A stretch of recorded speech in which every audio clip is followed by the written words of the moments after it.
तुम्हारे भेजे में कहां दम था। अरे ससुरा वहां कश्ती लेके काहे गया था जहां पानी कम था। क्योंकि मैं सूरजमुखी वो चंद्रमुखी, वो मुझसे दुखी मैं उससे दुखी। अरे किसी दिन गांधी सेतु से नीचे कूद जाए फिर दोनों सुखी। और सर ना ही मैं गुस्सा कर पाता। शिव भैया की तरफ लगता है घर में इनका भी हालत ठीक नहीं है। ये हमारे शिव भैया की तरफ से पूरे 501 रुपए का आशीर्वाद। आप लोग देख रहे हैं कि हमारे वीडियो साहब की तरफ से क्यों नहीं आया, उनके तरफ से भी आएगा, जरूर आएगा। चलिए कोई बात नहीं। और चलिए मैं सच्ची बात बता रहा हूं और ना ही मैं गुस्सा कर पाता हूं। एक दिन गुस्से में आत्महत्या करने के लिए घर से बाहर जा रहा था। पत्नी गेट पे बोली कहां जा रहा हूं। बोले आत्महत्या करने। पत्नी बोली झोला लेके जाओ। रुपेश भैया बोले ससुरी बाय बाय बा हमारे अजय भैया की तरफ से। लेकिन हमारे और जयकांत मामा जी की तरफ से। मामा जी 500 और दीजिए तो 1001 ठीक रहेगा। चलिए कोई बात नहीं। हमरा बुझाता जयकांत मामा के घर में स्थिति ठीक नहीं के। हाँ ये तो अच्छा सर, आपकी शादी बहुत दिन पहले हो गए, हमारा तो 9 साल हुआ है। और घरवाली इतना प्यार करते हैं, इतना प्यार करती है कि जिंदगी तहस नहस हो गया।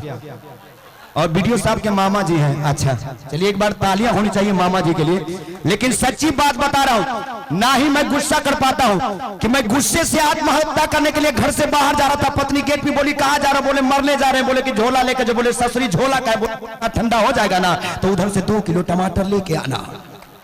भाई साहब झगड़ा इतना बढ़ गया कि झगड़ते झगड़ते सो गए। सुबह हुई, एक गिलास लिया, उसमें थोड़ा सा गर्म दूध डाला, उसमें थोड़ा सा घी डाला, पत्नी के सामने जाकर खड़ा हो गया। पत्नी बोली वाह वाह, रात में जो झगड़ा हो उसका माफी मांग रहे हो। हम बोले नहीं पगली, अरे माफी नहीं मांग रहे, आज नाग पंचमी है, नागिन को दूध पिला रहे। और भाई साहब जब शादीशुदा है तो कभी कभी ससुराल भी जाना पड़ता है ना भाई साहब। लेकिन मैं कार्यक्रम में रहता हूं, बराबर नहीं जा पाता हूं। पिछले दिनों 2 साल के बाद ससुराल गया और जो ही दरवाजे पर पहुंचा ना, बुढ़िया साथ चावल बना रहे थे, शर्मा कर अंदर चली गई। बोले रे ससुरा, जिसको शर्माना हो तो अंदर नहीं, बुढ़िया काहे शर्मा रही है। भाई साहब 2 साल के बाद गया, हमारे सेवा में कहीं पुआ पकवान तो कहीं मेवा मिष्ठान बनाए गए। मैंने जमकर खाया और ससुरा रात में पेट गुड़गुड़ाया। भाई साहब सोचे कि इतना रात को इधर उधर कहां जाए। देखे ना कोना में एगो अचार का घड़ा रखा हुआ था। भाई साहब कुछ नहीं किया, नूंगी उठाया, शुरू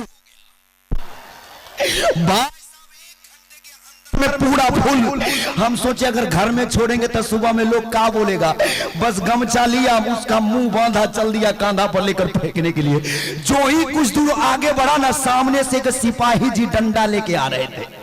बोले रे ससुरा रे कौन है रे। बोले सर हमको ने चोर है। बोले तुम्हारे माथा पका रे। बोले सर आज कुछ हाथ नहीं लगा, सिर्फ आचार हाथ लगा। सिपाही जी खुश हो गए। बोले रे जल्दी गाड़ी में रखो, भागो यहाँ से। भाई साहब मैं वहां गाड़ी में रखा, भागा। सिपाही जी खुश हो गए, घर गए और अपने पत्नी से भोजपुरी में बोले कि सुना दारू हो, अरे सुना दारू हो, आचार हाथ लगल बा, खिचड़ी बनई हो।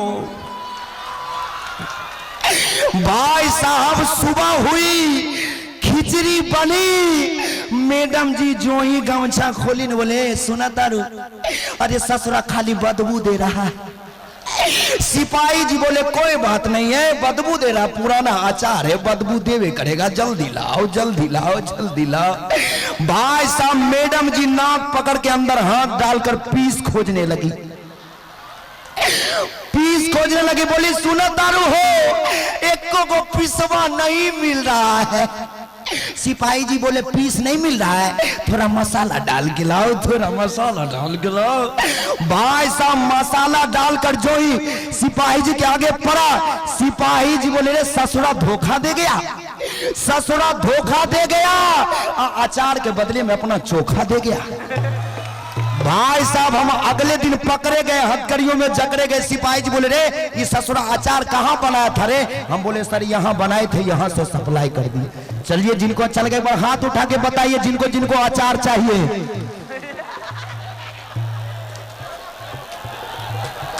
अच्छा जिनको अचार चाहिए वीडियो साहब से संपर्क कीजिएगा, मिलेगा। चलिए हम बुलाना चाहेंगे सुंदर सामंजस्य जी को।